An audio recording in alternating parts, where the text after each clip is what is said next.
Hello everybody, welcome to a video. Today I'm going to be ranking all Geometry Dash levels from easiest to hardest. I just felt like I should. I just got this random idea that it would be fun. This is not original, but I thought it'd be fun. So, yeah, any Geometry Dash players out there watching this? Maybe. So, yeah. I'm on the fan, just so we can see just some interesting facts about the levels. And, so I remember them all. So, starting off the list, back on track. Thing that makes it easier than Stereo Madness is there's not this one section where you kind of need to react semi-quick. It's straightforward. There's only like one jump that deceives you. And there are no triple spikes. I don't care who you are, triple spikes suck. Next, Stereo Madness. I kind of already explained this. The entire first 60% of the level is easy, then there's like a few weird jumps, and yeah, that's it. Also, I've beaten every level but 2 of them, and I've gotten a good chunk of the way through. Well, yeah, I've beaten basically every level, except Deadlock. And then we have Polargeist. It's basically just back on track, except Orb. Yeah. That's it. Next, we have Base After Base. This is really easy. There's a part where it goes dark. It barely uses upside downness. Every part of it's just simple. Like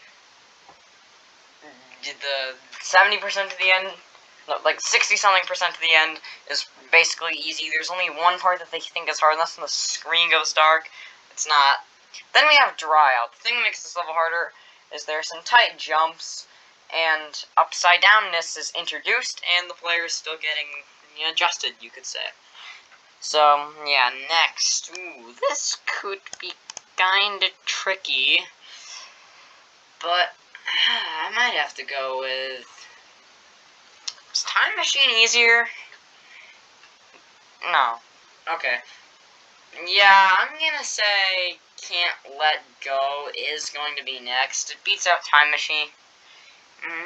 Well, yeah, it's a little easier than Time Machine because there's not as many tight jumps and just annoying parts or tricky parts or deceiving parts. Time Machine's not fun. It's just annoying. In Base F, Can't Let Go, sorry. There's one hard part, and that's about it. And then there's like 2 jumps at the end that are kind of difficult. But besides that, it's pretty easy. Next, we have Time Machine. It's not a hard level. It's just annoying. It's unfun. And the song is... It's okay. It's a decent song, but it's just annoying. And there's the backwards portal way too much. So, yeah, I hate that. I think everyone does. Then we have Jumper. This is harder than Time Machine because there's a lot of tight jumps. And, well, it's actually skill-based, unlike frickin' Time Machine. Nobody likes Time Machine. So, we might need to look down a little bit because, there are some levels like Geometrical Dominator and Blast Processing that go from insane to just, well, simply harder. Next, I'm gonna say... Here, if everything was pretty easy.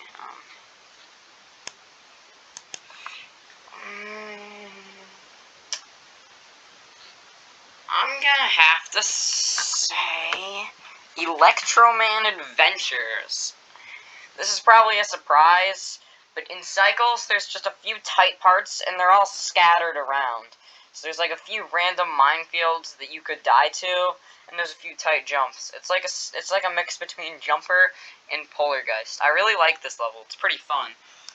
I'm talking about Cycles more than I am Electroman Adventures, but Electroman Adventures, it's really easy for an insane. And then there's just like this one kind of fast part, I guess. That's it.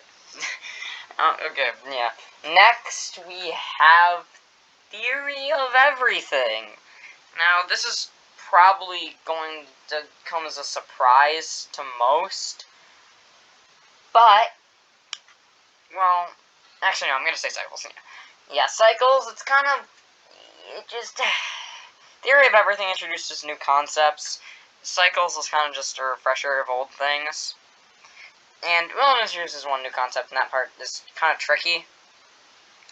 And, yeah, it's quite trippy, but overall, I think it's a little easier than the Toe, simply because, well, it's 3 levels earlier. It's just overall a simpler concept. Then we have Theory of Everything. Yeah, I kind of already talked about it. The UFO parts are fairly simple. Kind of just some... The game starts getting faster, there's more orbs, more trickeration, and it kind of summarizes everything you've learned up to now. That's probably why it's called The Theory of Everything. Actually, no, that's the name of the song. But, yeah, whatever. Next, we have, we're probably gonna jump a lot, and I'm going to say that blast processing is next. So, this has the wave. This introduces the wave, which is the wave is it's probably my worst game mode. But the wave in this level is pretty easy. It's pretty slow and simple. And yeah, it's fun. One of my favorite levels. So next, staying in later levels in the game, we have, make sure I didn't miss, oh wait, no, shoot. I forgot about X-Step. So yeah, messed that up. Before blast processing, actually no. Blast processing is easier than, yeah, I'd say it's a little easier than the X-Step. But the thing, now yeah, next X-Step. I don't like X-Step. I like it, but there's a lot of annoyingness in it. Oh, like, it's all about trickery. There's some annoying parts, and you just have to react faster. I feel like blast processing is more fun and enjoyable. I don't like X-Step as much. That probably has something to do with it. Next, we have Geometrical Dominator. This is my favorite level. I think I said, like, level might have been one of my favorites, but no. This level's a blast. Everybody loves it. The robot concept is pretty fun and simple.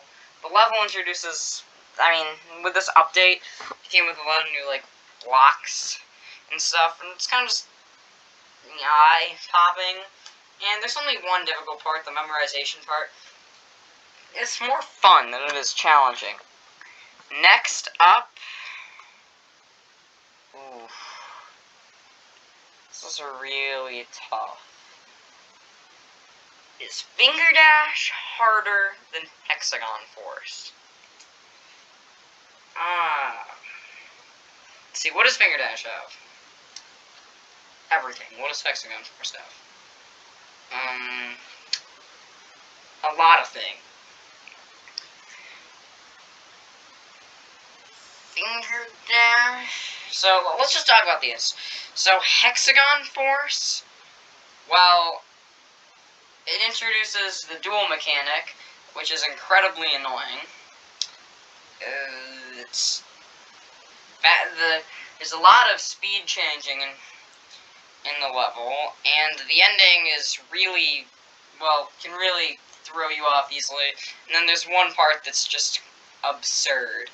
So, yeah, I'm gonna say Finger Dash is easier, simply because the wave part, well, I'm probably gonna get burnt for this.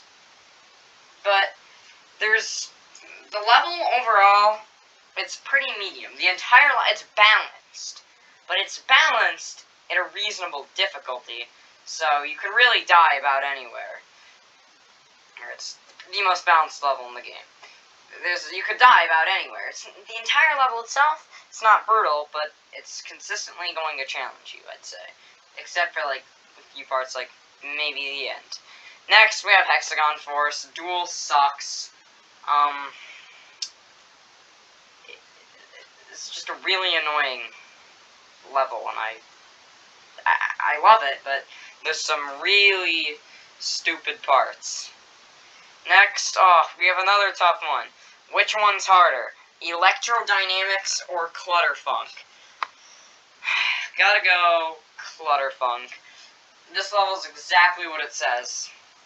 It's funky. It uses my least favorite mechanic.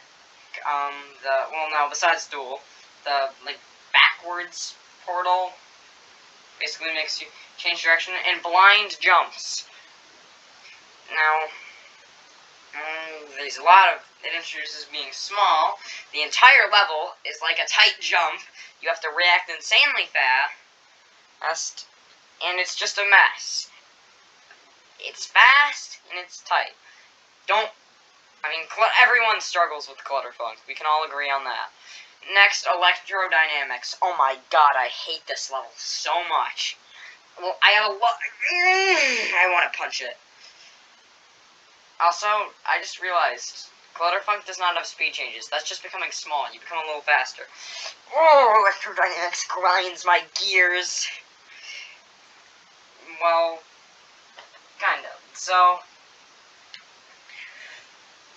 thing with Electrodynamics that makes it so difficult is it's kind of like Finger Dash. It's consistently hard, but it's consistently absurd with a stupid part. Sorry, I had to take a sip of water. But the entire level is all flashy, so it's hard to see things. There's lots of memorizations. Everything's very tight. You need to be very, very careful. And then 60% to the end is stupid. You have to do these upside down on upside down, super narrow, flying, and you change speed. And it gets faster, or you need to be so perfect with this. Not fun. Well, it can be fun. It's rewarding. The last part, you think it's over, but it's not. It's still quite challenging. Next. This is difficult, but I'm going to say Club Step is easier, simply because it's a lot of memorization. It's simple to learn. The thing that gets me every time with this is, well, not the trickery, but there's some, it's hard to memorize the whole thing, and then the parts where you have to do upside down, right side up flying in, like, an Electrodynamics fashion, but with lower speed, that is annoying, because, whenever you go into one of the portals, you still have momentum from when you were last flying, and that momentum transfers, so if you're, going up, then you're still going to be going up, so that just messes me up. I always die going into those portals. Without fail. Next, we have Theory of Everything 2. It's fast. There's a lot of memorization parts. It's like harder Electrodynamics. And then there's that one really slow ship part that's just pixel perfect. And it's confusing. It's confusing and you have to react fast, which can be a bad time. Next, we have Deadlocked. This it's just absurd. It's fast. It's a living mind game. And the entire level is trying to play a trick on you. Every jump, it's ridiculously fast. There's nothing about this level I understand. It's whack. No, I have not beaten it. And you have this insane music distracting you. It's good music though. It's good music, but hell, it's great.